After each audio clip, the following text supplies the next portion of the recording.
Welcome back to another video. Sorry I haven't made an update video on the build, but I've been doing a lot of work behind the scenes and I've gotten the engine as far as I possibly can. A lot of work went into this project of mine for the last couple of months. During the springtime and the summertime, I put in a lot of effort into it, trying to get it ready to the point where I can have it to be drop ready. But unfortunately, I ran into some issues and some minor mishaps with certain parts while I was putting everything back together. And the engine is 80% done right now. But I will break down, this is like an update video for the previous video that I made. So I will break down what I did part by part. So I started with tearing the engine apart. It sat in my storage unit for a couple of months over the winter. I grabbed it sometime in mid or early January. Yeah, I drove 2 hours, went down to go grab it. I negotiated with the seller and I got it down to 200. He was selling the engine because it had a misfire on cylinder 1 and he didn't know the reason as to why, so he just decided to get a JDM engine from Japan, I think.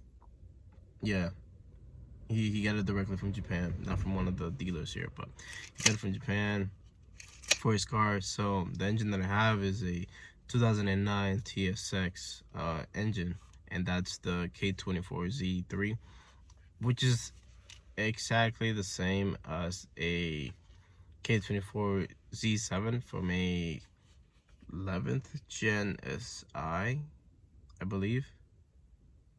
Could be wrong, but it's not the 8th gen SI. It's definitely years forward. But it's a pretty even engine with a nice, pretty even power band. Pretty good on torque, pretty good on horsepower. So it's like pretty, I think standard, I think it's like 205 horsepower that it comes with, and like 189 torque, I think, just about. Could be wrong, but regardless, that's the project that I ended up getting for a decent price. So that's what I chose to work with. And like I said, I bought the engine in February. It sat in my storage unit for a couple of months because I didn't know much about this stuff. So I was doing my research. I was watching videos after videos after videos, teardowns, builds, and stuff like that. So I was trying to get my head around the whole Honda stuff because I was never into Honda. But my friend told me that you can get a decent amount of power for a decent price for these K24 engines. So yeah, came the springtime, me and my friend, we decided to tear down both of our engines. He had a SI20 in my storage unit as well, so he was working on that while I was working on mine. So we tore down both of the engines, and for mine, I took the head off, and I noticed that it was very, I don't know what happened. I don't know if it sat for too long in the winter, but it was like the cylinder walls were terrible. There was like, I wouldn't say grime or rust, but there was some nasty stuff in the cylinder, in each and every single cylinder. It was beyond nasty. The smell on the engine was terrible. I never knew an engine could smell bad. So after I did that, I took it off and I seen what the problem was. I seen the head part where the valves go, and I was looking through them, and on cylinder 1, luckily enough, it had a broken valve. So that kind of pinpoints and kind of tells me what the issue was. So for the reason that he had a misfire, because he had broken his valve. So luckily there was no internal damage to the cylinder walls or the pistons or anything of the sort. So I decided to carry on. I took the head home to clean it up, take off the broken valve and those springs and stuff, because I am planning on getting new springs. That's the last piece to my puzzle. Get my those springs and the valve locks too, because they sell those separate for some reason. So that's the last piece. Once I have that, I can finally do the timing on it and I also need a Type S oil pump. So I'll explain why I need another one. So yeah, so I did that, took everything apart to the bare bottom. I took everything apart so I could transport it, because there was no way I was gonna be able to put all of that whole engine in my car in this 2014 Corolla. So I decided to take everything apart, everything in pieces, so that I can clean it up. So while I did that, in the meantime, while things were apart, I cleaned up the engine. I scrubbed, and I decided to paint the engine black.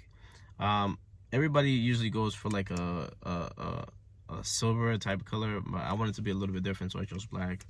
I painted my head cover purple, but I would say it's like a 6 out of 10 paint job for my first time doing it, but I can always scrub it off and repaint it if need be, if I don't like the color. So yeah, I cleaned up the engine and I painted it black, high temperature paint, of course. So I did that. So black and purple, you know, never seen those colors a lot, so I decided to go with that. And I got to building. Yeah, I was collecting parts. Every week I was buying something with my paycheck. So it's like, because I get paid bi-weekly, so every 2 weeks I would buy something, then I would buy something. So like 2 parts a month and stuff like that. So yeah, in that span of time, came late summer, I decided to use my in-laws garage and try to put the engine together. I didn't know how to do a lot of the things, so like I was doing more research, so I was able to learn from one of the guys on YouTube. I was able to learn how to do clearances and stuff like that, how to measure all this stuff. So I did that all on my own. I was confident on it, and believe it or not, it's actually pretty easy. Once you see something and you try to do it, it's pretty simple, you know, and practice does make perfect. Now I know that next time I'm gonna go build another engine, I don't have to watch a tutorial on how to do it. I already know how to do it. So as long as you follow the directions, the torque specs, and your measurements, you should be all set. So I did that. I cleaned everything up, started with the bottom, put the crank in, did the measurements, did the torque to spec stuff. I did go and buy a Type S oil pump used. My mistake. I went and got one used. It looked good, and then one side I had cut into it to customize it so it can fit this K24Z block, which it does not fit, so you have to do the Type S conversion. So I did that, cut it up, yada yada, and then when I went in to put it into the engine to see how it would fit, I noticed that there was a crack internally. So that was bad, and that was my fault for not checking thoroughly. So make sure you always buy genuine parts online, not used parts in person. So I said, fuck it. So let me just put it on here, to leave it in here, right? Because I was gonna clean up and move everything back into another storage unit, because I had moved storages. So as I'm tightening this Type S oil pump, it cracks in half. So I called it a day right there. So I need a new Type S oil pump. I need to do the timing, but I can't do any of that stuff until I get to dual springs, because I upgraded my cams. The cams that the original engine had, it was kind of like worn out to the point where I don't think it could have been resurfaced. So I decided to buy brand new ones. I bought, I believe they are Skunk 2's K24 C7 Ultra cams 2. I can't remember off the top of my head. It's the one that's for the K24 C7. It's all the same between these two engines, so I decided to go with that. I just gotta find the matching dual springs and retainers and the valve lock little keys, little things. Once I have that, the engine will be ready, and the next phase of this project will be to get a shell. I am heavily leaning towards a 96 95, 94 EG Civic hatch. So hopefully in my area I can find something that's not too abused. So that would make things a lot easier, because I really don't want to do a lot of rust repair on all these cars.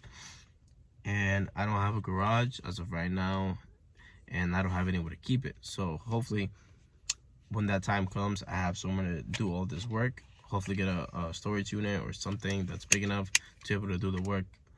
But that's the plan. Get the last missing components for this engine, get it ready, drop ready, and all I have to do is get the shell, the harnesses, and the engine mounts, which ironically you can find on eBay. They're all the same, different names, different rebrands, so they all serve the same purpose. So as long as you pick the right one, it should be straight.